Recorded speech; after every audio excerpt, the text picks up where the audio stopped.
என்னை பொறுத்தவரையிலே நான் காத்தான்குடியிலே பிறப்பிடமாக கொண்டவன். 1976ஆம் ஆண்டு நான் பிறந்தேன். எனது ஆரம்ப கல்வியை காத்தான்குடி அலிஹிரா மகாவித்யாலயத்திலே கல்வி பொதுத்தராதர சாதாரண தரம் வரையும் தொடர்ந்தேன். அதற்கு பின்னர் பேர்வளை ஜாமியா நலிமியாவிலே என்னுடைய உயர்கல்வியை நிறைவு செய்தேன். அதற்கு பின்னர் 2003ஆம் ஆண்டு அரசு சேவையிலே ஒரு ஆசிரியராக இணைந்து 2007ஆம் ஆண்டு வரை ஒரு ஆசிரியராக கடமையாற்றினேன். 2007ஆம் ஆண்டு ஆசிரிய பணியிலிருந்து நான் விலகி ஒரு தனியார் கல்லூரியை ஆரம்பித்து அதனை இன்று வரை நடாத்தி கொண்டிருக்கின்றேன். 2003ஆம் ஆண்டுகளுக்கு பின்னர் என்னுடைய பிரதேசத்திலே பல்வேறு சமூக பணிகளிலே ஈடுபட்டு வந்திருக்கின்றேன். குறிப்பாக அனர்த்தங்களின் போது பாதிக்கப்படுகின்ற மக்களுக்காக அனர்த்த முகாமைத்துவ சேவைகளிலே நான் கூடுதலாக மட்டக்களப்பு மாவட்டத்திலும் மாவட்டத்திற்கு வெளியிலும் பணியாற்றி இருக்கின்றேன். 2006ஆம் ஆண்டிலிருந்து ஒரு மாற்று அரசியல் வேலை திட்டத்தை நோக்கி நல்லாட்சிக்கான தேசிய முன்னணி என்கிற ஒரு அரசியல் கட்சியினுடைய ஸ்தாபக உறுப்பினராகவும் அதனுடைய செயலாளராகவும் கடமையாற்றியிருக்கின்றேன். சுமார் 12 வருடங்கள் அந்த அரசியல் பணியிலே நான் முழுநேர ஊழியராகவும் கடமையாற்றியிருக்கின்றேன். 2018ஆம் ஆண்டு காத்தான்குடி உள்ளூராட்சி மன்ற தேர்தலிலே போட்டியிட்டு ஒரு நகரசபை உறுப்பினராகவும் 8 மாதங்கள் நான் செயற்பட்டிருக்கின்றேன். கட்சியினுடைய மீளழைத்தல் கோட்பாடுகளுக்கு இணங்க என்னுடைய 8 மாத அந்த நகரசபை உறுப்பினர் பதவியிலிருந்து நான் மீளழைக்கப்பட்டு வேறொருவருக்கு அந்த இடம் வழங்கப்பட்டிருக்கின்றது. அதனோடு சேர்த்து மாவட்டத்திலே யுத்தத்தினால் பாதிக்கப்பட்ட சமூகங்களுக்கு இடையிலே நல்லிணக்கத்தை கட்டியெழுப்புவதற்காக 2008ஆம் ஆண்டிலிருந்து சமூக நல்லிணக்க பணிகளிலே நீண்ட காலம் செயற்பட்டிருக்கின்றேன். ஒரு சமாதான செயற்பாட்டாளராக மாவட்டத்திலும் மாவட்டத்திற்கு வெளியிலும் சர்வதேசத்திலும் பல்வேறு பணிகளை நான் ஆற்றியிருக்கின்றேன். இப்பொழுது அவைகளுடைய ஒட்டுமொத்த ஒரு தொகுப்பாக எதிர்வருகின்ற பாராளுமன்ற தேர்தலிலே எனது பிரதேச மக்கள் என்னையும் ஒரு புதிய அரசியல் கலாச்சாரம் ஒன்றினை நோக்கி நாம் செல்ல வேண்டும் என்பதற்காக ஒரு வேட்பாளராக களமிறங்குமாறு கேட்டுக்கொண்டார்கள். அந்த வகையிலே நான் எதிர்வருகின்ற பாராளுமன்ற தேர்தலிலே ஒரு வேட்பாளராக களமிறங்கியிருக்கின்றேன். இலை திட்டத்தை நோக்கி நல்லாட்சிக்கான தேசிய முன்னணி என்கிற ஒரு அரசியல் கட்சியினுடைய ஸ்தாபக உறுப்பினராகவும் அதனுடைய செயலாளராகவும் கடமையாற்றியிருக்கின்றேன். சுமார் 12 வருடங்கள் அந்த அரசியல் பணியிலே நான் முழுநேர ஊழியராகவும் கடமையாற்றியிருக்கின்றேன். 2018ஆம் ஆண்டு காத்தான்குடி உள்ளூராட்சி மன்ற தேர்தலிலே போட்டியிட்டு ஒரு நகரசபை உறுப்பினராகவும் 8 மாதங்கள் நான் செயற்பட்டிருக்கின்றேன். கட்சியினுடைய மீளழைத்தல் கோட்பாடுகளுக்கு இணங்க என்னுடைய 8 மாத அந்த நகரசபை உறுப்பினர் பதவியிலிருந்து நான் மீளழைக்கப்பட்டு வேறொருவருக்கு அந்த இடம் வழங்கப்பட்டிருக்கின்றது. அதனோடு சேர்த்து மாவட்டத்திலே யுத்தத்தினால் பாதிக்கப்பட்ட சமூகங்களுக்கு இடையிலே நல்லிணக்கத்தை கட்டியெழுப்புவதற்காக 2008ஆம் ஆண்டிலிருந்து சமூக நல்லிணக்க பணிகளிலே நீண்ட காலம் செயற்பட்டிருக்கின்றேன். ஒரு சமாதான செயற்பாட்டாளராக மாவட்டத்திலும் மாவட்டத்திற்கு வெளியிலும் சர்வதேசத்திலும் பல்வேறு பணிகளை நான் ஆற்றியிருக்கின்றேன்.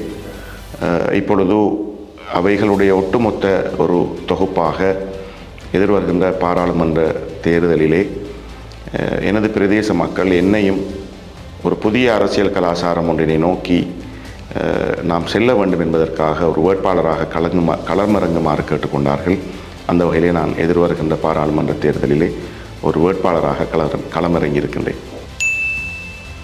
நான் இந்த அரசியலுக்குள்ளே வரணும் என்று என்னை தூண்டின காரணங்களில் மிக முக்கியமானது 2004ஆம் ஆண்டு அக்டோபர் அல்லது நவம்பர் மாதங்களிலே மட்டக்களப்பு மாவட்டத்திலே பருவகால மழை காலம் மாறி காலம் என்று சொல்வார்கள். அந்த மழை வீழ்ச்சி மட்டக்களப்பு மாவட்டத்திலே மிக கூடுதலாக மழை வீழ்ச்சி பதிவாதன விளைவாக தாழ் நிலங்கள் பிரதேசங்கள் அத்தனையுமே மிக வெள்ளத்திலே கடுமையாக பாதிக்கப்படும். எனவே நானும் ஒரு சமூக பணிகளில் ஈடுபடுகின்றவன் என்ற வகையிலே இவ்வாறு பாதிக்கப்பட்ட மக்களுக்கு உடனடியாக நிவாரணம் கொடுக்கணும் என்று நாங்கள் சமூக மட்டத்தில் பல்வேறு வேலை திட்டங்களை செய்ய தொடங்கினோம். வீடு வீடாக சென்று பொருட்களை சேகரித்து பாதிக்கப்பட்ட மக்களுக்கு உணவு சமைத்து கொடுப்பது, ஏனைய அவருடைய அடிப்படை தேவைகளை நிவர்த்தி செய்வது. அப்படி இந்த பணியில் ஈடுபட்டிருக்கின்ற பொழுது ஒரு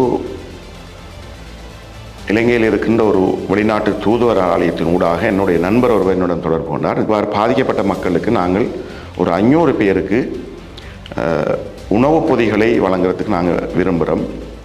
ஆனால் அந்த 500 ஃபேமிலியையும் அவங்களோட வீட்டுக்கு விசிட் பண்ணி நீங்கள் பொருத்தமானவர்கள் அடையாளம் கண்டு அந்த பட்டியலை தரணும்.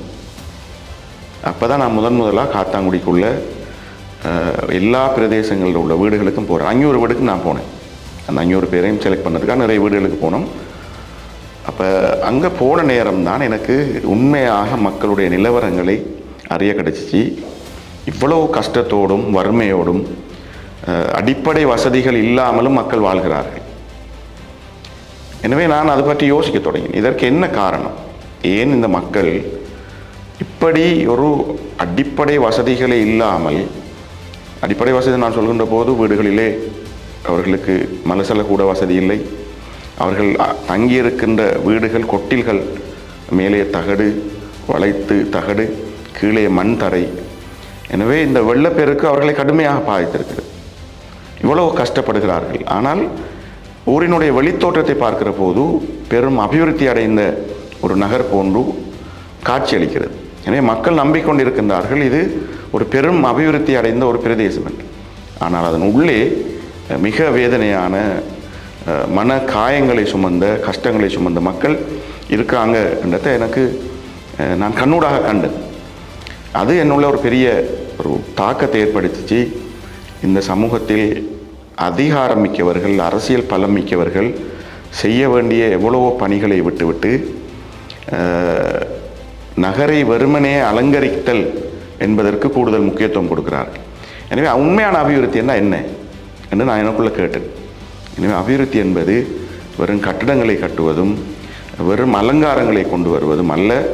மக்களுடைய அடிப்படை தேவைகளில் நிவர்த்தி செய்வதற்காக அந்த அதிகாரமும் பலமும் பிரயோகிக்கப்பட வேண்டும், அதற்குரிய முயற்சிகள் செய்யப்பட வேண்டும்.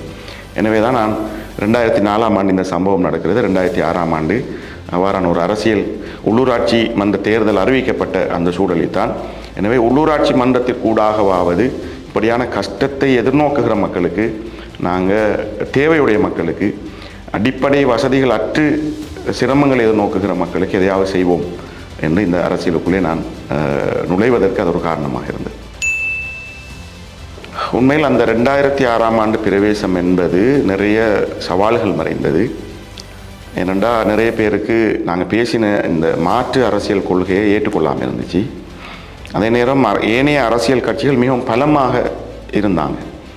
எனவே அவங்களுக்கு இப்படி ஒரு புதிய அரசியல் கொள்கையுடைய வரவும் உள்நுழைவும் அந்த சவாலாக பார்த்தாங்க. எனவே தனிப்பட்ட ரீதியாகவும் சரி, சமூக ரீதியாகவும் சரி, பயங்கரமான விமர்சனங்களையும் இட்டுக்கட்டப்பட்ட கதைகளையும் வெளியிலே பரப்ப தொடங்கினாங்க.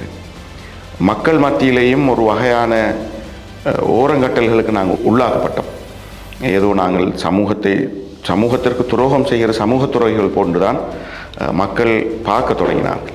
எனினும் நாங்கள் இந்த பணியின் மீது கொண்ட அக்கறை, யதார்த்தம், ஏன் நாங்கள் இப்படி ஒரு அரசியலுக்குள் வர வேண்டும் என்று எங்களை தள்ளிய காரணி, இதையெல்லாம் வச்சு நாங்கள் பார்க்குற நேரம் இது ஒரு சமூக கடமை. யார் போட்டினாலும் தூட்டினாலும் சமூகத்தில் என்றோ ஒரு நாள் ஒரு மாற்றம் வரும். அந்த மாற்றம் இந்த அடிப்படை தேவைகளோடு வாழ்கிற அடிமட்ட மக்களுடைய பிரச்சனைகளுக்கு தீர்வாக அது அமையும் என்ற நம்பிக்கை இருந்தது. எனவே நாங்கள் கடுமையான சவால்களை எதிர்கொண்டு பொறுமையோடு தான் அந்த பணியிலே உழைத்தோம். மக்கள் எங்களை மிக அமோக வெற்றியிட்ட செய்யவில்லை. சிறிது சிறிதாகவே எங்களுக்கு வாக்காளர்கள் கூடினார்கள். சிறிது சிறிதாகவே எங்களுக்கான அங்கீகாரத்தை தந்தார்கள். ஆனால் எங்களது கொள்கைகளிலும் கோட்பாட்டிலும் அரசியல் வழிமுறைகளிலும் மக்கள் நம்பிக்கை வைத்திருந்தார்கள். இப்பொழுது அப்படியான ஒரு தேசிய மாற்றம் நாட்டில் நிகழ்ந்திருக்கிறதாக மக்கள் நம்புகிறார்கள். எனவே தான் இப்பொழுது அதற்கான ஒரு இடம் கிடைத்த போது மக்களே எங்களை முன் தள்ளுகிறார்கள். உங்களை போன்றவர்கள் இதுக்கு பொருத்தமானவர்கள். எனவே நீங்கள் இந்த களத்திலே இந்த தேசிய ரீதியான மாற்றத்தில் மாவட்ட மக்களையும் பிரதேச மக்களையும் இணைத்து கொண்டு போவதற்கான ஒரு இணைப்பாளராக, உண்மையில் இது ஒரு பவரை கைக்கெடுத்தல், ஒரு அதிகாரத்தை கைக்கெடுத்தல் என்பதற்கு அப்பால் மக்களுடைய பலத்தை மக்களின் காலடிக்கு கொண்டு வருதல், மக்களை பலம் பொருந்தியவதாக மாற்றுதல் என்ற இந்த வேலையின் ஒரு இணைப்பாளராக, ஃபெசிலிட்டேட்டராக நான் இருக்க வேண்டும் என்பதுதான் என்னுடைய எதிர்பார்ப்பு. ஏனெனில் இது கடந்த கால அரசியலிலே மக்கள் பிரதிநிதி, பாராளுமன்ற உறுப்பினர் என்பவைகள்லாம் அதிகாரத்தை சுற்றி, பலத்தை சுற்றி கட்டமைக்கப்பட்டிருக்கின்ற ஒரு விடயம். ஆனால் நான் நினைக்கிறேன் இந்த தேசிய மக்கள் சக்திக்கு ஊடாக இந்த அதிகார கட்டுடைப்பை செய்து, அதிகாரம் ஒரு தனிநபரில் குவிவதை இல்லாமலாக்கி அடிமட்ட மக்களை எப்படி பலம் பொருந்தியவர்களாக மாற்றுவது, அந்த அதிகாரத்தின் சொந்தக்காரர்களாக அவர்கள் எப்படி மாற்றுவது, அப்படி மாற்றுவது தான் அர்த்தமுள்ள அபிவிருத்தியையும் மக்களுக்கான விமோசனத்தையும் கொண்டு வரும் என்று நான் நம்புகிறேன். எனவே என்னுடைய இந்த கடந்த கால பணிதான் எனக்கு இப்படியான ஒரு வாய்ப்பை தந்திருக்கிறது என்றும் நான் நம்புகின்றேன்.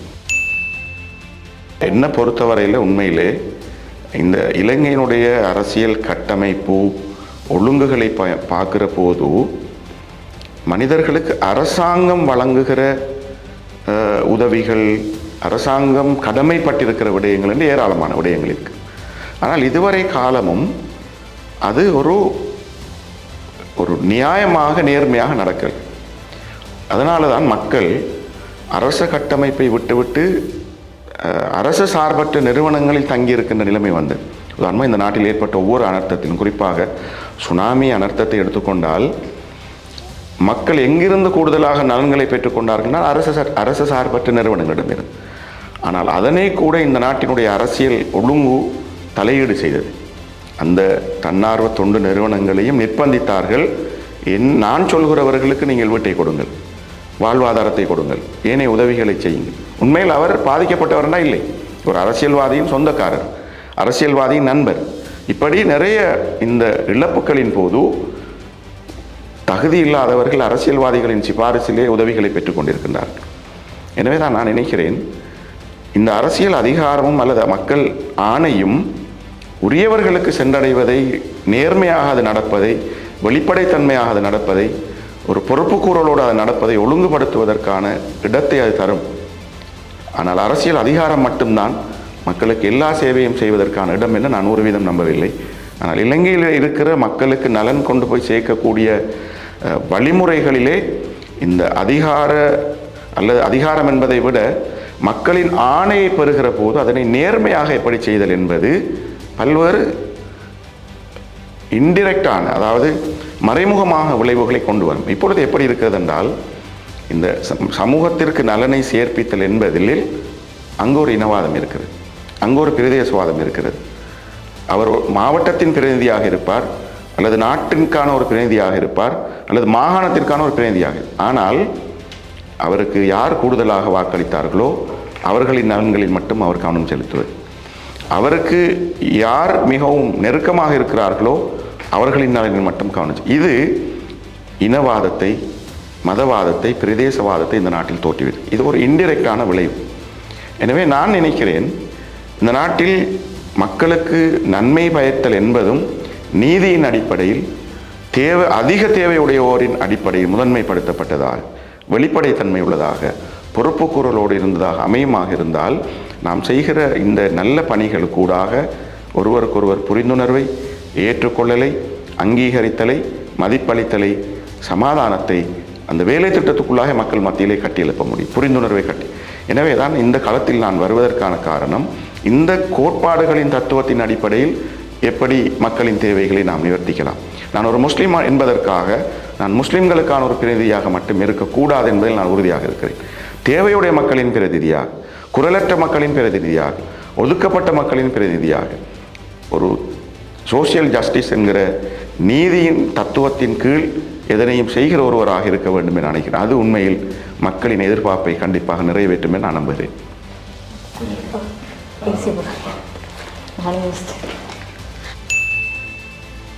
இலங்கையினுடைய அரசியல் கட்டமைப்பை நாம் பார்த்தோம்னா பாராளுமன்றம் என்பது சட்டம் இயற்றுகிற சட்டத்துறை சார்ந்த ஒரு நிறுவனம்.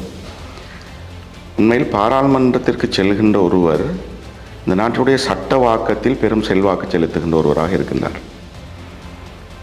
ஆனால் இலங்கையிலே அரசியலமைப்பு உருவாக்கப்பட்டதன் பின்னர் சட்டவாக்கத்துறைக்கும் நிர்வாகத்துறைக்கும் இடையிலே பல்வேறு சிக்கல்கள் தொடர்ந்தேர்ச்சியாக இடம்பெற்று வந்தீங்க. அதில் தான் நாங்கள் அரசியல் அமைப்பு திருத்தம் என்று அடிக்கடி பேசுகிறோம். அரசியல் அமைப்பில் 21 திருத்தங்களை செய்ய வேண்டிய ஒரு நிலைமை வந்திருக்கு. இந்த இவ்வளோ திருத்தங்களையும் பார்க்கிற போது சட்டவாக்கத்துறைக்குள்ளே மக்கள் நலன் சார்ந்து இருக்கிற பல்வேறு முரண்பாடான விஷயங்களில் அவ்வப்போது திருத்தங்களை கொண்டு வந்திருக்கிறார்கள். ஆனால் அந்த திருத்தங்களில் எல்லாம் நாம் அவதானித்து பார்த்தா நிறைய திருத்தம் ஆட்சியாளர்களுக்கு அல்லது இந்த மக்கள் பிரதிநிதிகள் அனுப்பினாக்கள் நலன் சார்ந்த விஷயங்களை தான் கவனமாக நிறைவேற்றப்பட்டது, அல்லது ஒரு இனம் சார்ந்த நலன்களை கூடுதலாக அடைந்து கொள்வதற்காக அது நிறைவேற்றப்பட்டது. அதனால் ஏனைய இனங்கள் அல்லது சமய குழுக்கள் இதனால் கடுமையாக பாதிக்கப்பட்டிருக்கு.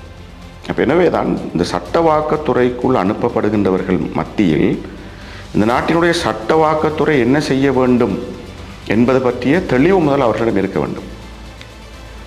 நிறைய பேர் நினைக்கிறார்கள் இந்த பாராளுமன்ற உறுப்பினர் பதவியா. நான் நினைக்கிறேன் அது ஒரு பொறுப்பும் கடமை. ஏனென்றா இந்த நாட்டு மக்கள் ஒவ்வொருவர் வாழ்க்கையிலையும் இருப்பிலையும் இந்த சட்டவாக்கத்துறையின் தீர்மானங்கள் செல்வாக்கு செலுத்த போகுது. இன்று இந்த சட்டவாக்கத்துறை நிறைய பேரை ஓரங்கட்டியிருக்கு. அரசியல் சாசனம் ஓரங்கட்டிய மார்ஜினலைஸ் பண்ணப்பட்ட சமூகமாக நிறைய பேர் வெளியில் இருக்கிறாங்க. மைனாரிட்டி ஐடியாலஜிக்கலி, கல்ச்சரலி, அதாவது கலாச்சார ரீதியாக, சிந்தனை ரீதியாக, நம்பிக்கை ரீதியாக அல்லது இன அடையாளங்களுக்கூடாக சிறுபான்மையினராக வாழ்கிற மக்களுடைய குரல் இன்று ஒடுக்கப்பட்டிருக்கிறது அல்லது ஓரங்கட்டப்பட்டிருக்கு. எனவே இவர்களையெல்லாம் உள்வாங்கிய ஒரு இலங்கை எல்லோருடைய அடையாளங்களையும் தனித்துவங்களையும் கலாச்சார பெருமானங்களையும் இனத்துவ அடையாளங்களையும் சமய கலாச்சார பெருமானங்களையும் உள்வாங்கிய ஒரு இலங்கையாக கட்டியெழுப்ப வேண்டுமாக இருந்தால் இந்த நாடு ஒரு புதிய அரசியல் அமைப்பை வேண்டியிருக்கிறது. எனவே தான் பாராளுமன்றத்துக்கு செல்கின்ற ஒருவர் இந்த புதிய அரசியல் அமைப்பிற்கூடாக முதலாவது செய்ய வேண்டிய விஷயம் இந்த நாட்டு மக்கள் அத்தனை பேரையும் இது எங்களுடைய நாடு என்று ஏற்றுக்கொள்கிற ஒரு எல்லோரும் ஏற்றுக்கொள்கிற இலங்கை, எல்லோரையும் உள்வாங்கிய இலங்கை என்பதனை தெளிவாக மனப்பூர்வமாக ஏற்றுக்கொண்டு மக்கள் பெருமையோடு சொல்கிற ஒரு சூழலை சட்டவாக்கத்துறைக்குள்ளே கொண்டு வர வேண்டும். இது முதலாவது விடை. ரெண்டாவது விடயம் அதனுடைய நடைமுறை, இம்ப்ளிமெண்டேஷன். நடைமுறைக்கு வருகிற போது நிர்வாக ரீதியான பல்வேறு சவால்களை எதிர்நோக்குறோம். எனவே அங்கு இந்த பாராளுமன்ற உறுப்பினர் என்பவர் சட்டவாக்க ஏற்பாடுகளின் அடிப்படையில் அல்லது அரசியல் அமைப்பின் பிரகாரம் அதனை நேர்மையாக யாரும் ஓரங்கட்டப்படாமல், ஒதுக்கப்படாமல், எந்த விதமான ஓரவஞ்சனையும் இல்லாமல் நீதியின் அடிப்படையில் நடைமுறைப்படுத்துவதனை உறுதிப்படுத்துகிறவராக அந்த பாராளுமன்ற உறுப்பினர் இருக்க வேண்டும். இப்பொழுது எப்படி இருக்கிறது என்றால் தன்னுடைய நலனும் தான் சார்ந்திருக்கிற சமயம், இனம், பிரதேசம் சார்ந்து அந்த சட்டவாக்கத்துறையில் இருக்கிற சாதகமான விடயங்களை இம்ப்ளிமெண்ட் படுத்துவதற்கும் ஒரு சூழ்நிலையை தான் என்று உருவாக்கி வைத்திருக்கு. எனவே நான் நினைக்கிறேன் இனி வருகின்ற பாராளுமன்றத்திலே இந்த சூழ்நிலை மாற்றப்பட்டு புதிதாக உருவாக்கப்படுகின்ற அரசியல் அமைப்பிற்கூடாக இலங்கையர்கள் என்ற அடையாளத்தை கட்டியெழுப்புவதோடு அவரவர் தனித்துவத்தையும் அவரவரது சமய கலாச்சார பண்பாட்டு தனித்துவ அம்சங்களையும் ஏற்றுக்கொண்டு மதிப்பளித்து நடைமுறைப்படுத்துவதற்கான இடமளித்தால் இந்த நாட்டில் எல்லோரும் தாங்கள் இலங்கையர்கள் என்ற அடையாளத்தில் ஒன்று சேர்ந்து விடுவார்கள். இந்த இலங்கையின் மீது ஒரு விசுவாசத்தை அவர்கள் வெளிக்காட்டுவார்கள். அதற்கூடாக மக்களுடைய அடிப்படையான வாழ்வாதார, கல்வி, சுகாதாரம், விளையாட்டு, மீன்பிடி, சுற்றுலா என்று இப்படி இருக்கிற ஒவ்வொரு துறைகளிலும் மக்கள் பங்கேற்பை நாங்கள் ஏற்படுத்த முடியும். அதற்கூடாக இந்த நாட்டினுடைய பொருளாதார ரீதியான வளத்தை கட்டியெழுப்புவதற்கு இடமளிக்க முடியும். எனவே தான் நான் நினைக்கிறேன் இந்த மாவட்டத்தை பொறுத்தவரையில் இந்த மாவட்டத்தில் இதற்கான நிறைய வாய்ப்புகள் இருக்கிறது.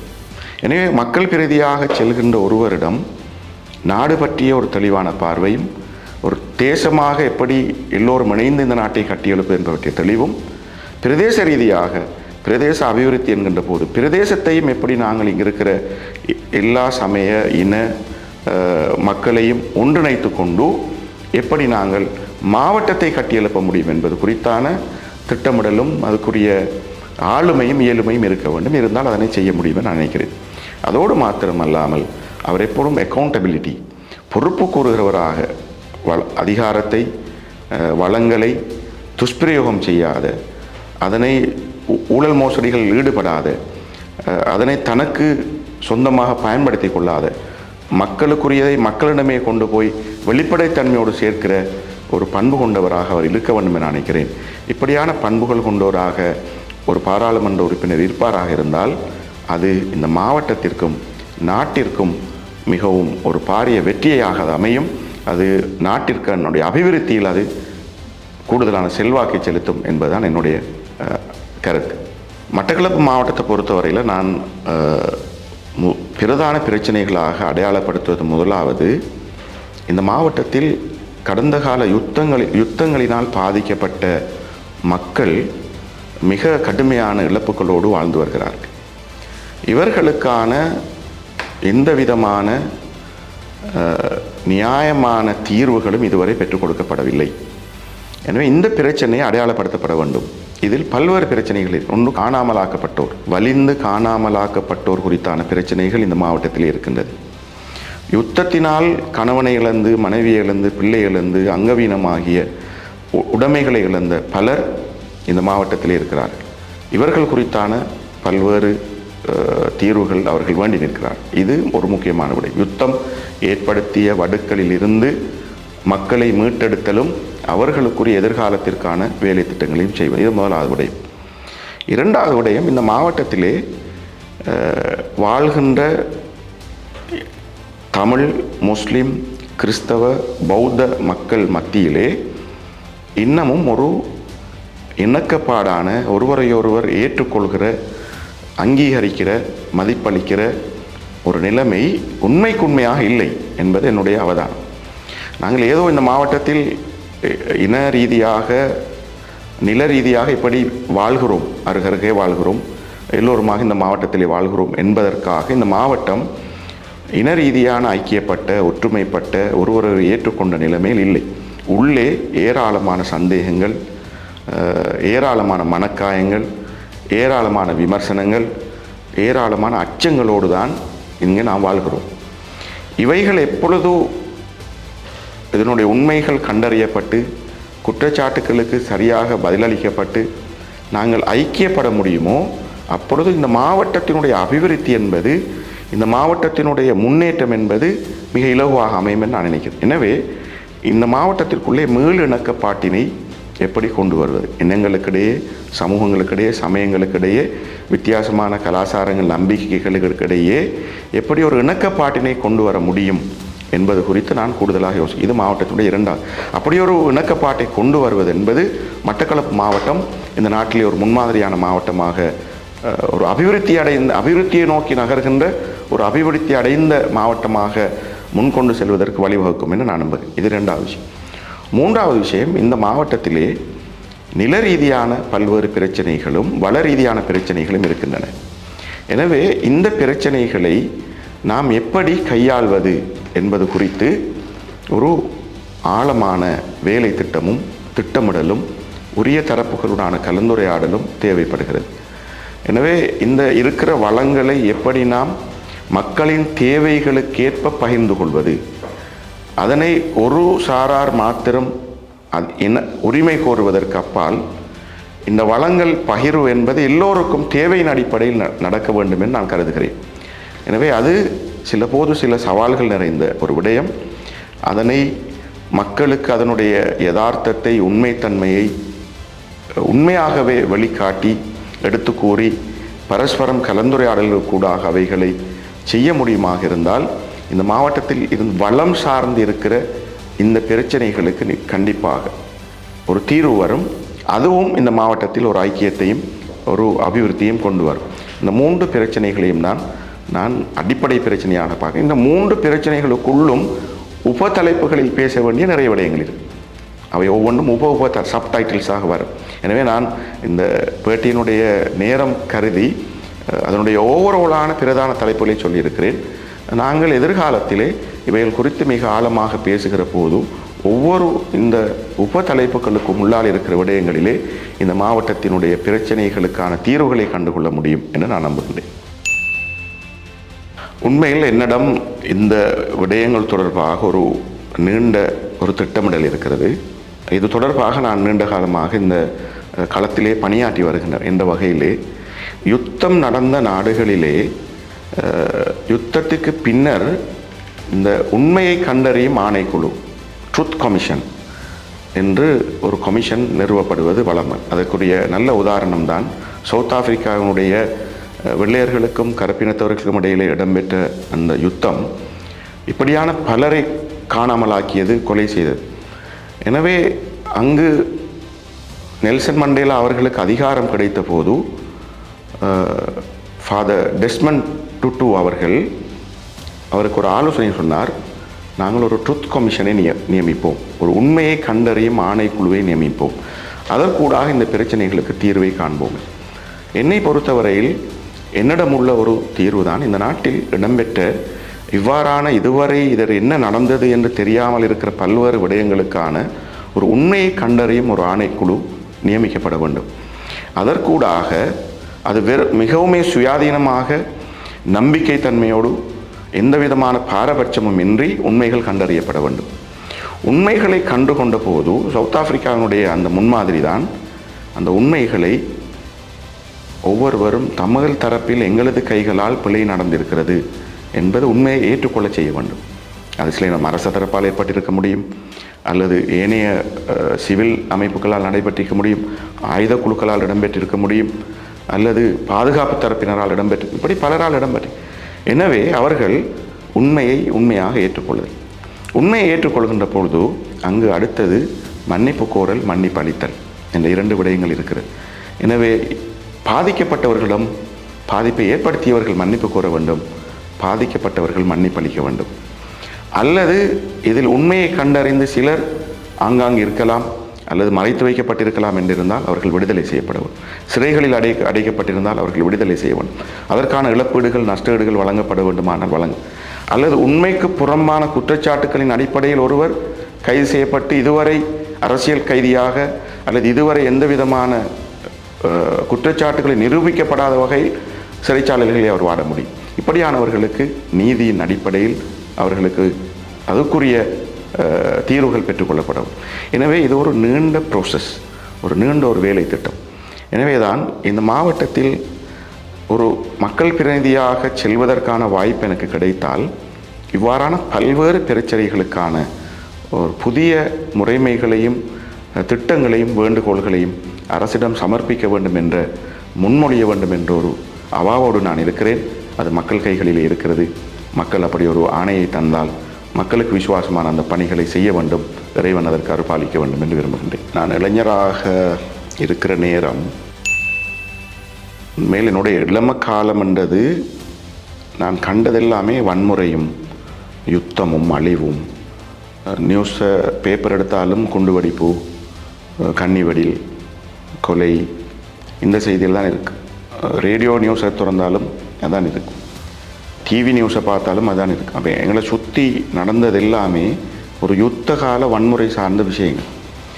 அப்போ அதுக்குள்ளால் உண்மையில் இந்த அரசியலும் வந்த நேரம் ஒரு உரிமை அரசியல் கோஷம் பரவலாக பேசப்பட்டது. அப்போ அரசியல் காலங்களில் ஒரு இளைஞனாக நான் பார்த்ததெல்லாம் எங்களை யாரோ அடக்குகிறார்கள் அல்லது எங்களது உரிமைகளை யாரோ மறுக்கிறார்கள், அது சிங்களவர்கள், தமிழர்கள் என்ற இந்த பதப்பிரயோகங்களை நான் நிறையவே அரசியல் மேடைகளிலே இளைஞனாக இருக்கிற போது பிரச்சாரங்களிலே பார்த்திருக்கிறேன். எனவே ஒரு குறிப்பிட்ட வட்டத்துக்குள் இருக்கின்ற போது நானும் அவ்வாறான உரிமை அரசியல், இன அரசியல், இன விடுதலை அரசியல் போன்ற கருத்துக்களின் செல்வாக்குக்கு உட்பட்டிருக்கிறேன். ஆனால் நான் ஒரு அரசியல் மாணவனாக, கலை பட்டதாரியாக அரசியல் துறை விடயங்களை கற்கின்ற போது விரிந்த அரசியல் குறித்தான வாசிப்புகளுக்கு உள்ளாகினேன். அப்பொழுது நிறைய விடயங்களை கற்றுக்கொள்ளக்கூடியதாக இருந்தது.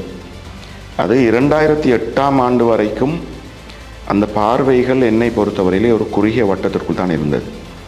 2008ஆம் ஆண்டுக்கு பின்னர் தான் எனக்கு சிங்கள மக்களோடும் தமிழ் மக்களோடும் பழகுவதற்கான வாய்ப்பு கிடைத்தது. அந்த பழகி பார்க்கின்ற போது, அவர்களோடு பேசுகிற போது, கதைக்கிற போது தான் அவர்கள் எப்படியான பிரச்சனைகளை இங்கே எதிர்நோக்குகிறார்கள், சிக்கலோடு இருக்கிறார்கள், அவர்களுடைய தேவைகள் என்ன, உணர்வுகள் என்பதை புரிந்து கொள்ள கூடியதாக இருந்தது. எனவே நான் கடந்த காலங்களில் லேர்ன் பண்ணியிருந்த நிறைய விஷயங்களை, அரசியல் குறித்து நான் கொண்டிருந்த நிறைய அந்த எண்ணங்களை அன்லேர்ன் பண்ண வேண்டிய, அதனை மீள் வாசிப்பு செய்ய வேண்டிய ஒரு தேவைக்கு நான் வந்தேன். 2019ஆம் ஆண்டாகிற போது இலங்கையிலே யுத்தம் முடிவடைந்து 10 வருடங்கள் சென்று மீண்டும் ஒரு தாக்குதல் இலங்கையிலே இடம்பெறுகிறது, ஈஸ்டர் குண்டு தாக்குதல். அந்த காலப்பிரிவு என்னுடைய இந்த கற்றல், நான் கொண்டிருந்த புதிய பார்வைகள் என்பவற்றிலே இன்னும் கூடுதலாக ஒரு தாக்கத்தை ஏற்படுத்தின ஒரு காலப்பிரிவு. ஏனென்றால் எவ்வாறு இந்த அரசியல் மக்களை பிரித்து வைப்பதற்கும் அரசியல் நலன்களை அடைந்து கொள்வதற்கு முரண்பாடுகளையும் யுத்தங்களையும் அல்லது மோதல்களையும் உருவாக்குகிறது என்பதை மிக தெளிவாகவே நான் கண்டுகொண்டேன்.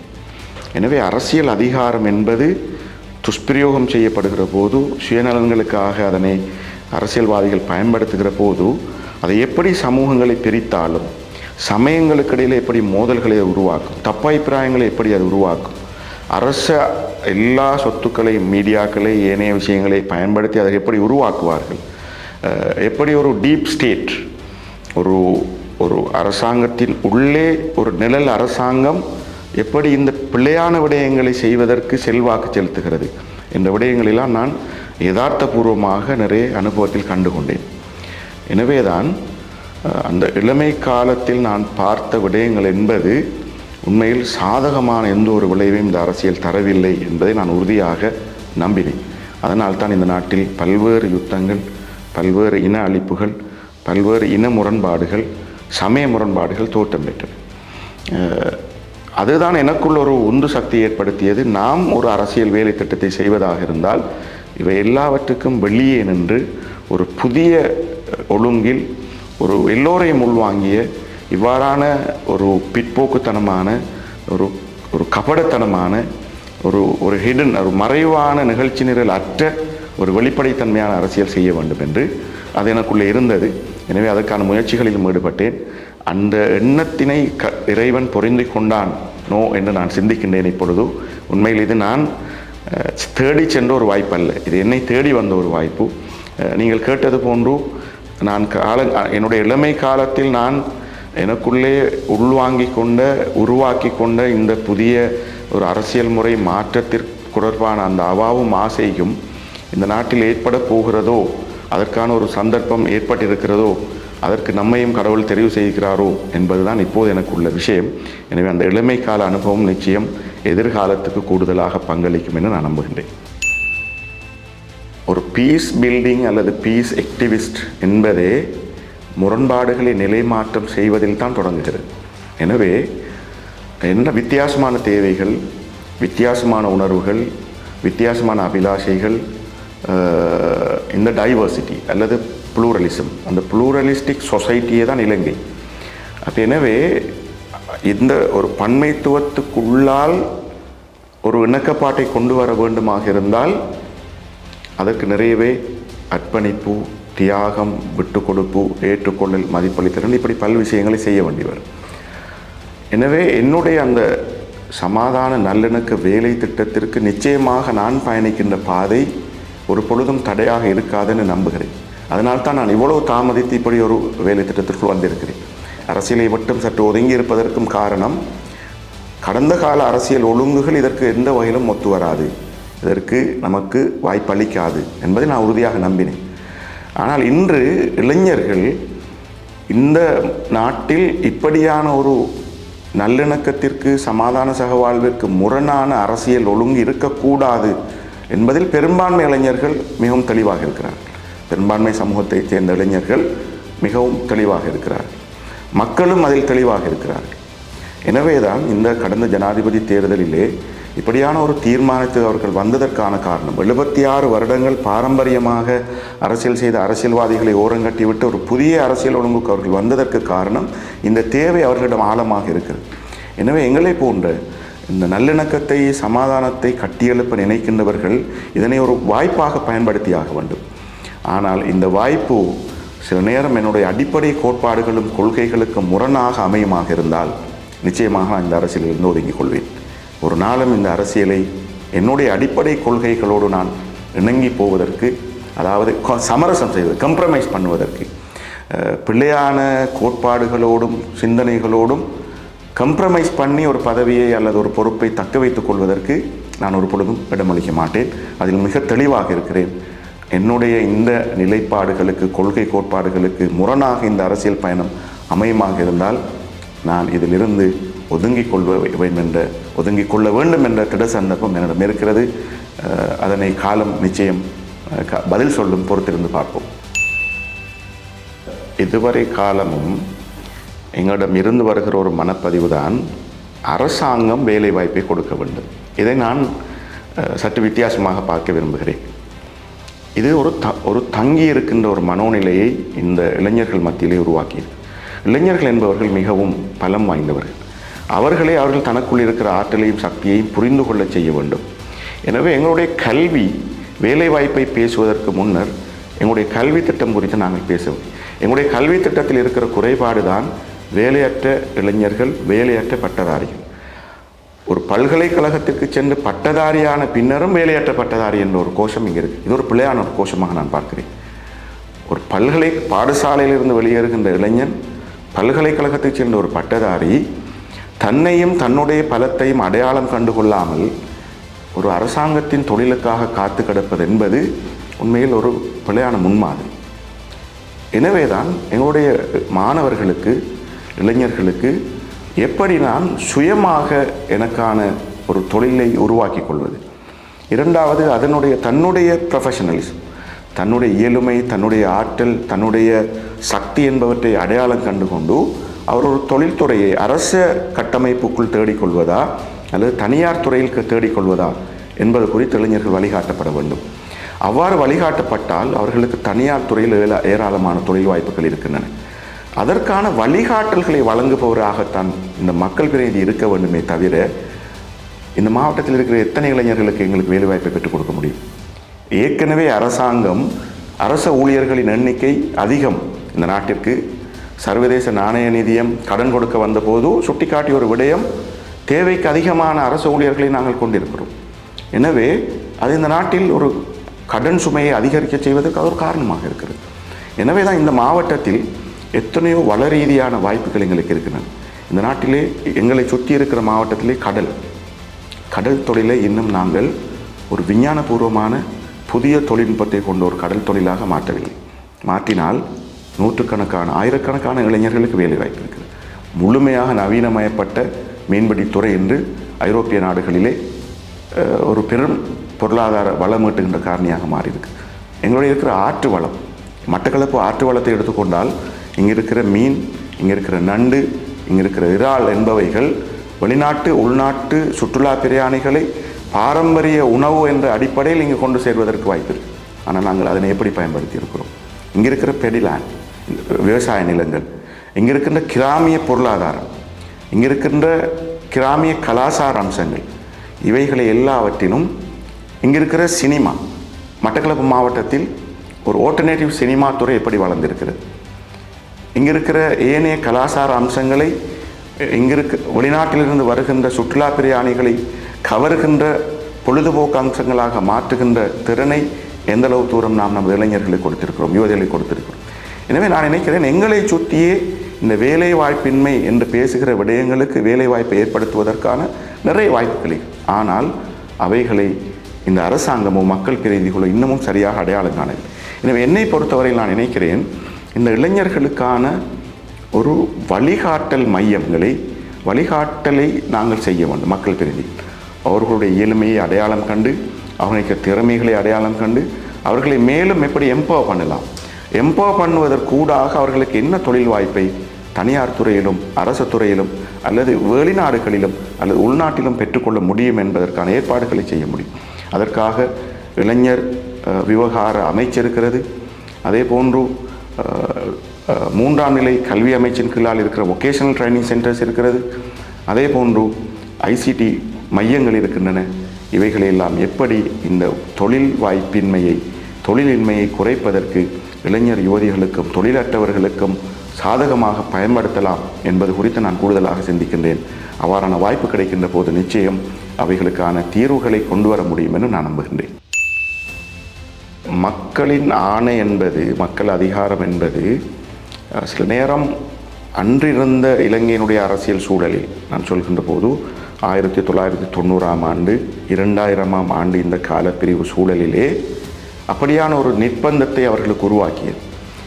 ஆனால் அந்த அரசியல் முன்னெடுப்புகளும் முயற்சிகளும் தேசிய அரசியலில் என்ன பக்க விளைவுகளை ஏற்படுத்தியது என்பது எல்லோருக்கும் தெரியும். தனித்த முஸ்லிம்களுக்காக குரல் கொடுக்கிற போது, தனியே முஸ்லிம்களின் விடயங்களில் மாத்திரம் கவனம் எடுக்கிற போது அவர்கள் முன்மாதிரியாகவும் நம்பிக்கையாகவும் நேர்மையாகவும் இருந்திருந்தார்களானால் ஏனைய சமய மக்களும் ஏனைய கொள்கைகளை பேசுகின்ற மக்களும் அதனை அங்கீகரித்திருப்பார்கள், ஏற்றுக்கொண்டிருப்பார்கள். ஆனால் அங்கு சமயத்தின் பெயரால் ஏராளமான சுயநல அரசியல் அங்கு செய்யப்பட்டிருக்கிறது. சமூகத்தை முன்னிறுத்தி தங்களுடைய தனிப்பட்ட நலன்களை அடைந்து கொள்வதிலே பலர் அரசியல் காய் நகர்த்தல்களை செய்திருக்கிறார். எனவேதான் முஸ்லிம் அரசியல்வாதிகள் அல்லது முஸ்லிம் பாராளுமன்ற உறுப்பினர்கள் விட்ட பிழை அவர்களை மட்டும் தண்டிக்கவில்லை, முஸ்லிம் சமூகத்தை தண்டித்தது.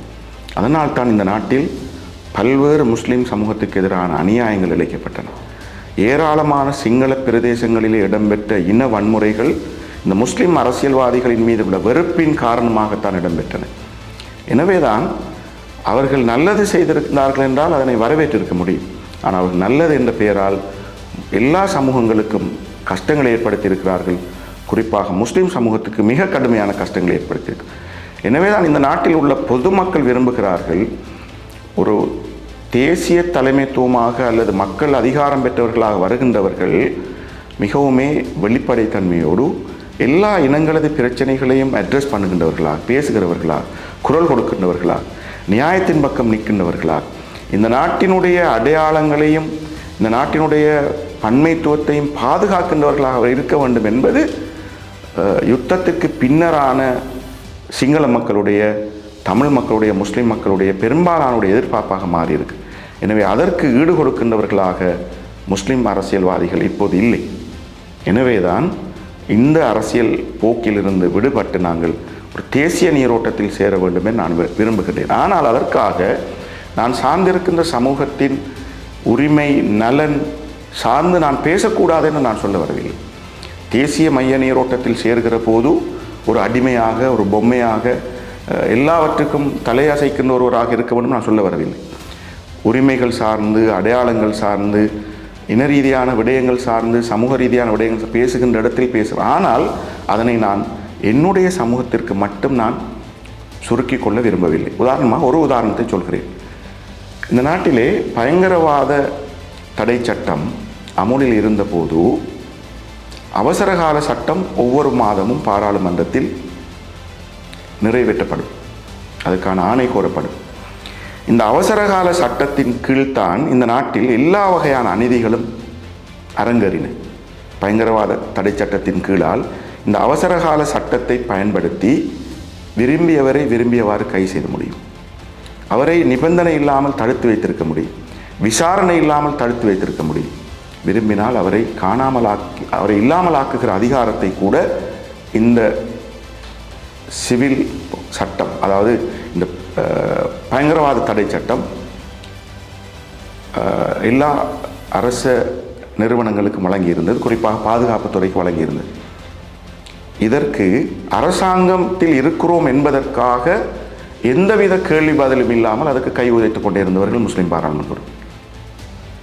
இப்போது நான் கேட்கிறேன், இவர்கள் ஆக குறைந்தது இந்த உரிமை மீறல்களுக்காவது எதிராக பேசிவிட்டு நாட்டின் தேசிய பாதுகாப்புக்கு அனுமதி அளித்திருந்தால் அது நீதி நியாயம். ஆனால் இந்த அரசாங்கத்திலே எங்களுக்கு இடம் தந்திருக்கிறார்கள், அமைச்சர்கள் எங்களை அங்கீகரித்திருக்கிறார்கள், பங்காளிகள் என்பதற்காக அநியாயமாக கேள்வி யாரும் கேட்க முடியாது பிரயோகிக்கப்படுகிற சட்டங்களை கூட மௌனமாக பார்த்து கொண்டிருக்கிறார்கள். இது தேச விரோதம், ஜனநாயக விரோதம்.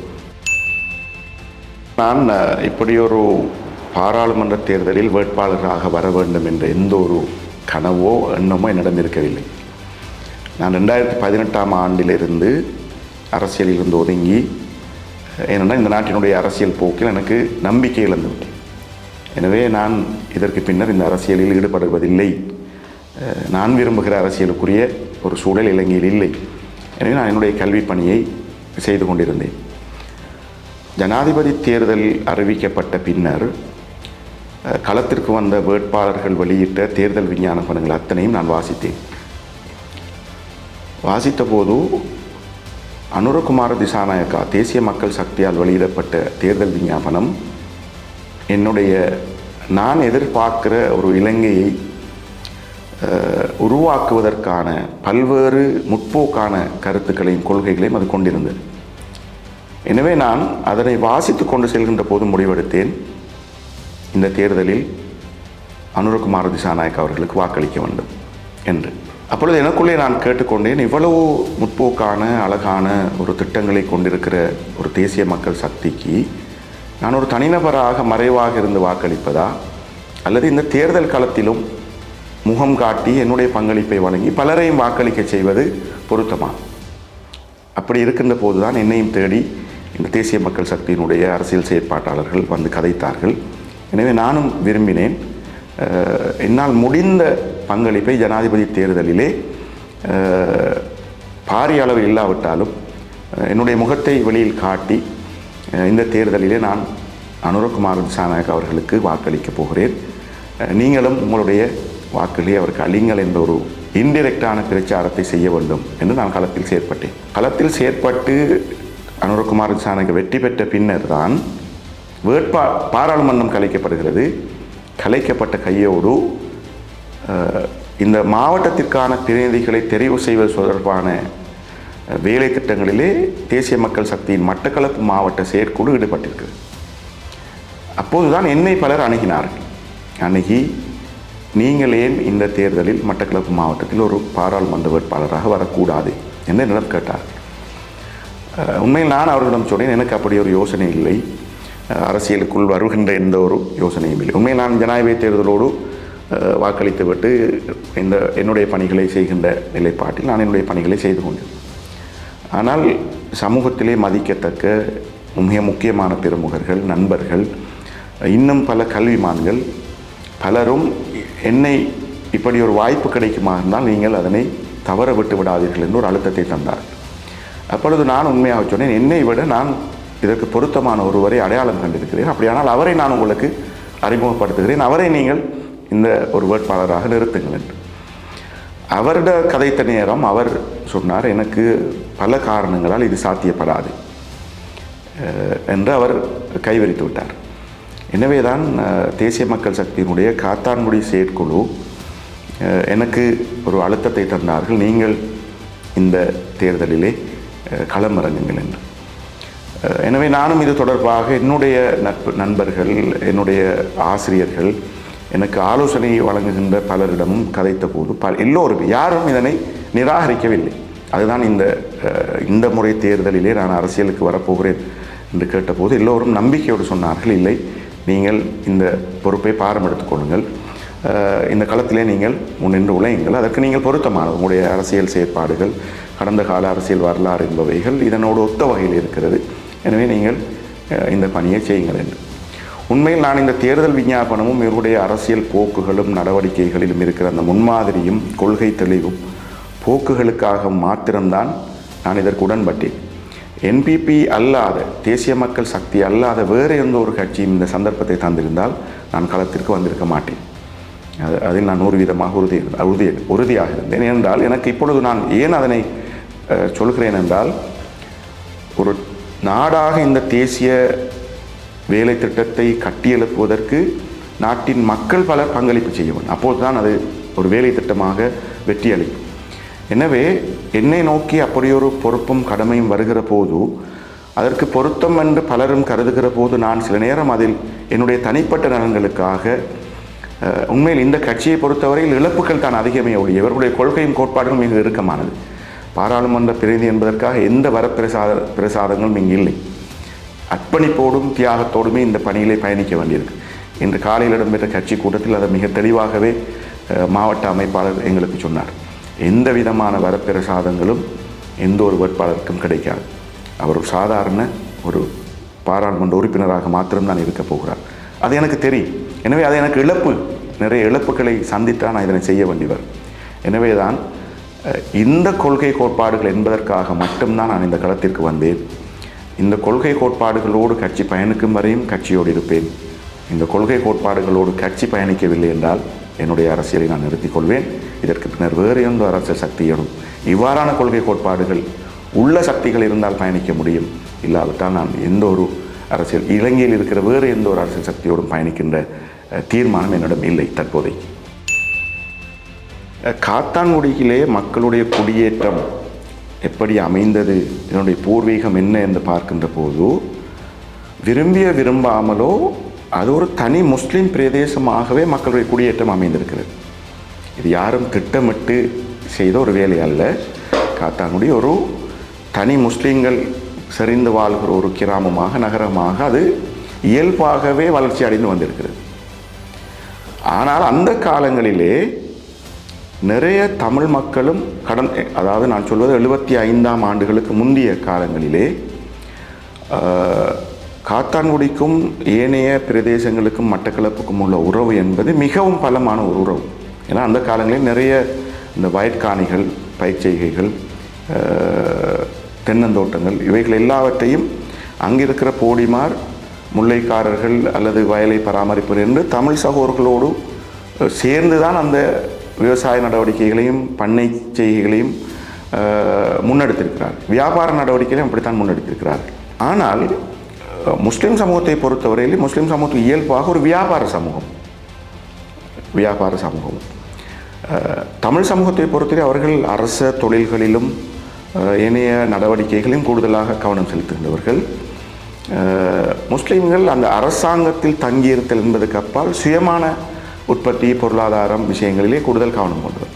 எனவே அந்த காத்தான்குடி நகரமும் ஒரு முஸ்லீம்களுடைய வியாபார ஸ்தலங்களாக, நகரங்களாக மாற்றம் பெற்று பரிணாமம் பெற்று வளர்ச்சி அடைந்து வந்திருக்கிறது. இந்த சூழலில் தான் யுத்தமும் முரண்பாடும் தோற்றம் பெறுகின்ற போது விரும்பாமலோ முஸ்லீம்களாகவும் தமிழர்கள் தமிழ் பிரதேசங்களுக்குள்ளாலும் வாழ்கிற ஒரு சூழ்நிலையும் ஏற்பட்டிருக்கிறது. அதனால்தான் காத்தான்குடியிலே வர்த்தக நிலையங்கள் முழுக்க முஸ்லீம்களாலேயே நடத்தப்படுகிற நிறுவனங்களாக மாற்றம் பெற்றிருக்கின்றன.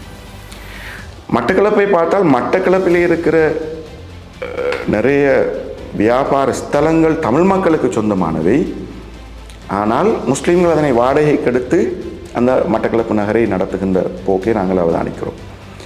அப்போ இங்கு கடைகள் முஸ்லீம்களுக்கு சொந்தமானவைகள் அல்ல, கடைகள் தமிழ் மக்களுக்கு உரித்துடையவை. ஆனால் வியாபாரத்தை செய்வதற்கு முஸ்லீம் மக்கள் வர வேண்டிய ஒரு தேவை இங்கு உருவாகி இருக்கிறது. இதுதான் அந்த வியாபார சமூகமாக இருந்ததுனால் அந்த நிலைமை வந்திருக்கிறது.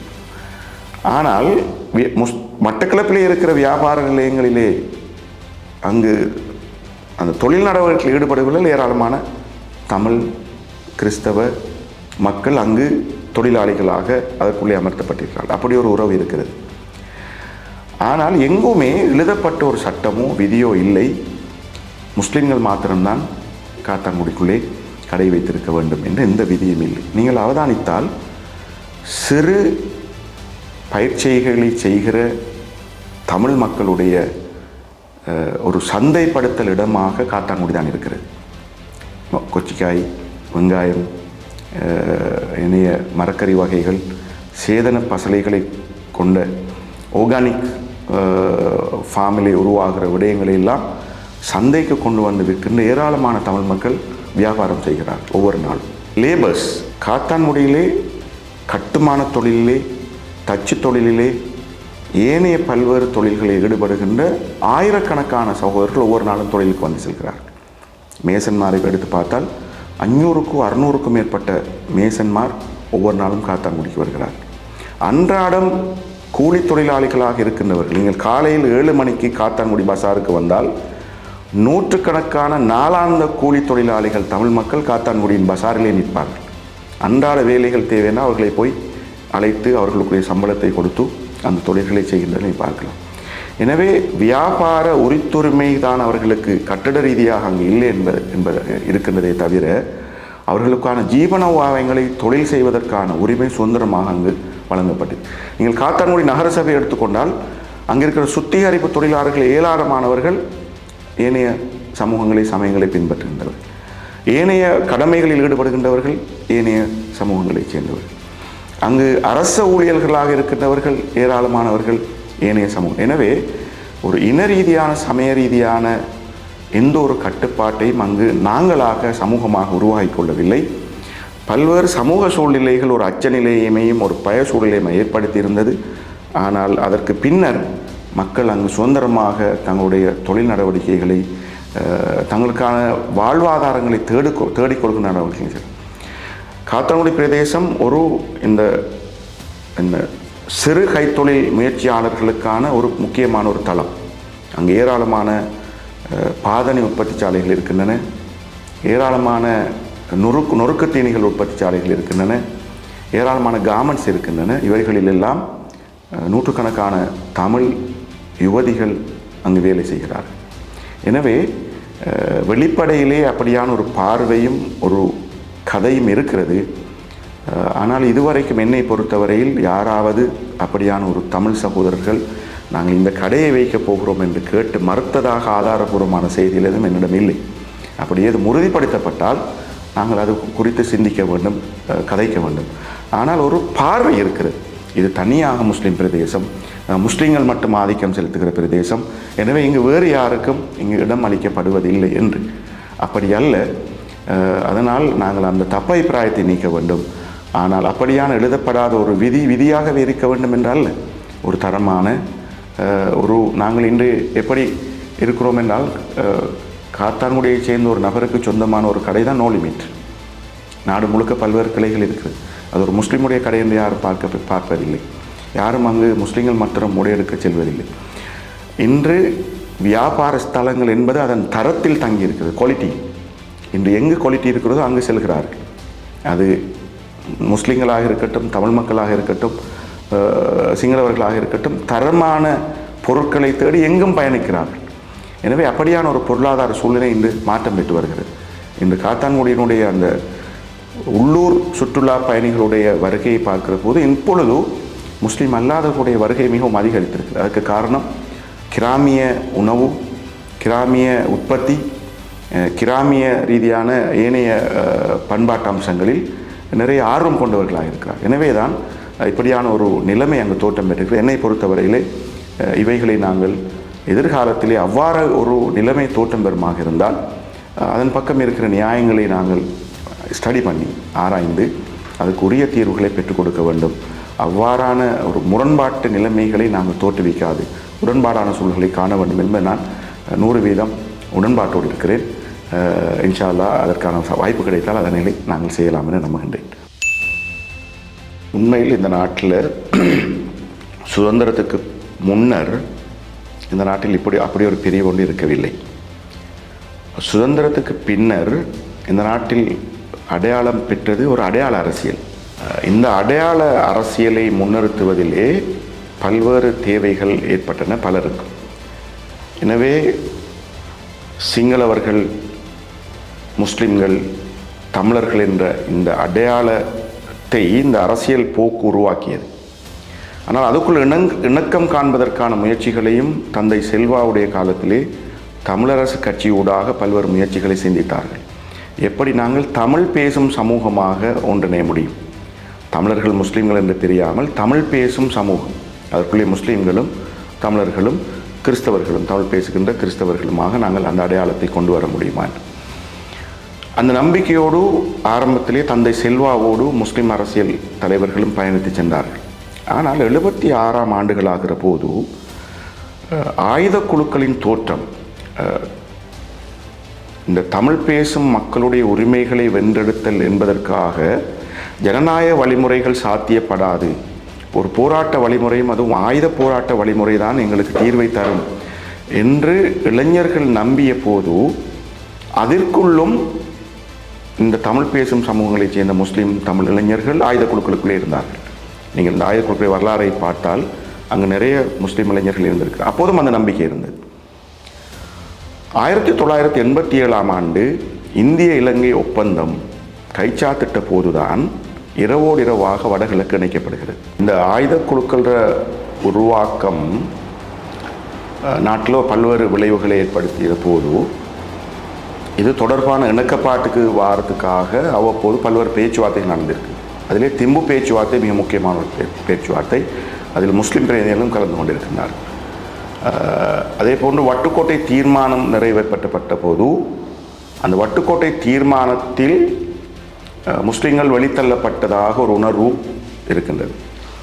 அதற்கு பின்னர் இந்திய இலங்கை ஒப்பந்தம், அந்த இந்திய இலங்கை ஒப்பந்தம் வடகிழக்கு இணைக்கப்படுகின்ற போது கூட முஸ்லீம்களது விவகாரங்கள் குறித்தான எந்த கலந்துரையாடலும் அவர்களுடைய கருத்தும் பெறப்படாமல் அது தன்னிச்சையாக மேற்கொள்ளப்பட்டது என்ற ஒரு மனோநிலை முஸ்லீம் தலைவர்கள் மத்தியிலும் முஸ்லீம் மக்கள் மத்தியிலும் தோற்றம் பெற்றது. எனவே தான் அந்த சூழ்நிலையில் நாங்கள் எங்களை உடைய உரிமைகளை பெற்றுக்கொள்ள வேண்டுமாக இருந்தால் நாங்கள் ஒரு தனியான ஒரு இனமாக முஸ்லீம்கள் என்ற அடையாளத்தோடு நாங்கள் எங்களுடைய வேலை திட்டங்களை கொண்டு செல்ல வேண்டும் என்ற ஒரு நிர்பந்த நிலைமைக்கு முஸ்லீம் தலைவர்களும் முஸ்லீம் அரசியல் தலைவர்களும் வந்தார்கள். அந்த இடத்திலிருந்து தான் இந்த பிரிவும் அல்லது இந்த வேறுபாடும் தோற்றம் பெறுகிறது. அது தொடர்ந்தும் இணக்கப்பாட்டை நோக்கி தமிழ் பேசும் மக்களாக நாங்கள் ஒன்றிணைந்து எங்களுடைய விடயங்களை பேசுவோம், கதைப்போம் என்ற நம்பிக்கையை மக்கள் கொடுப்பதை விட நாங்கள் தமிழர்கள் வேறு, முஸ்லீம்கள் வேறு, கிறிஸ்தவர்கள் வேறாக பிரிந்திருக்க வேண்டும் என்ற நியாயப்பாட்டை உறுதி செய்கின்ற வகையில் பல்வேறு விரும்பத்தகாத சம்பவங்கள் நடக்க தொடங்கின. முஸ்லீம் தரப்பிலிருந்தும் தமிழ் தரப்பிலிருந்தும் பல்வேறு படுகொலைகள், காட்டி கொடுப்புகள், கடத்தல் சம்பவங்கள், சொத்தளிப்புகள் என்று 1983 பின்னர் மிக மோசமாக அந்த சம்பவங்கள் 1990 ஆகிற நேரம் அது வடக்கிலிருந்த முஸ்லீம்களை வெளியேற்றுகின்ற ஒரு நிலவரம், கிழக்கில் பல்வேறு முஸ்லீம் பிரதேசங்கள் படுகொலைகள், அதற்கு ரியாக்ஷனாக முஸ்லீம்கள் தரப்பிலே தோற்றம் பெற்ற ஊர்காவற்படை, அதே நேரம் வேறு இந்த இராணுவ துணைக்குழுக்களுள் தங்களை முஸ்லீம் பெயர்களில் தமிழ் பிரதேசங்களை அடையாளப்படுத்தி கொண்டு செய்த பல்வேறு படுகொலை சம்பவங்கள், கடத்தல் சம்பவங்கள், இது திட்டமிட்ட இராணுவ ரீதியாக தமிழ் மக்களை ஆத்திரமூட்டுவதற்காக சிங்கள இராணுவத்தினருக்கு முஸ்லீம் பெயர்களை சூட்டி அவர்கள் முஸ்லீம்கள் வந்து கொலை செய்தார்கள் என்ற அடிப்படையிலான தந்திரோபாயங்கள் எல்லாம் அரங்கேற்றப்பட்டதன் விளைவு முஸ்லீம்கள் தமிழர்களோடு ஒன்றிணைய முடியாது, தமிழர்கள் முஸ்லீம்களோடு ஒன்றிணைய முடியாது என்ற ஒரு இரண்டு துருவங்களாக பயணிக்கின்ற நிலைமையை தோற்றுவித்தது. அது இன்று வரை தொடர்ந்து கொண்டே இருக்கிறது. அந்த நம்பிக்கைகள் இருக்கின்றன. எனவே தான் நாங்கள் மீள எங்களுடைய பூர்வீக ஒற்றுமையை, கலாச்சார தனித்துவ அம்சங்களை, பண்பாட்டு அம்சங்களை எங்களது சமூகத்தின் மத்தியிலே கொண்டு செல்ல வேண்டிய ஒரு தேவை இருக்குது.